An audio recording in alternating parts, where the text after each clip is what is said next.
মরুভূমির মাঝে এক চরম নাটকীয় দৃশ্য। একটি বিষধর সাপকে অবলীলায় নিজের কবজায় নিয়ে এসেছে এই অকুতোভয় মিরক্যাটটি। সাপটি বিষাক্ত হলেও মিরক্যাটের যেন তাতে কোনো ভ্রুক্ষেপই নেই। সাপটিকে আস্ত গিলে খাওয়ার এক দারুণ দক্ষতায় সে ব্যস্ত। তবে এদের জীবন সবসময় এতটা মসৃণ নয়। এরা সাধারণত মরুভূমির সাপের শিকারী হিসেবে পরিচিত। গুহার ভেতরে লুকিয়ে থাকা এক বিষধর সাপের আস্তানায় হানা দেয় মিরক্যাটরা।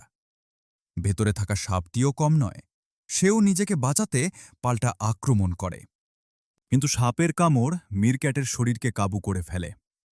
লড়াইয়ের এক পর্যায়ে অসাবধানতাবশত সাপটি মিরক্যাটের পায়ে বিষাক্ত কামড় বসিয়ে দেয়। মুহূর্তের মধ্যেই মিরক্যাটটির শরীর বিষক্রিয়ায় আক্রান্ত হতে শুরু করে।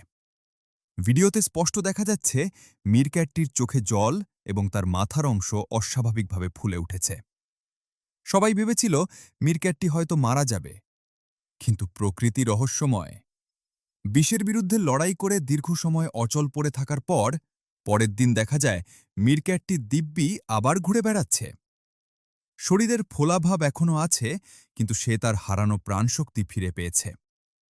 এই ঘটনা প্রমাণ করে যে মরুভূমির এই প্রাণীদের সাপের বিষের বিরুদ্ধে এক আশ্চর্য রোগ প্রতিরোধ ক্ষমতা রয়েছে। এরা যেন সত্যিই মরুভূমির এক অকুতোভয় যোদ্ধা।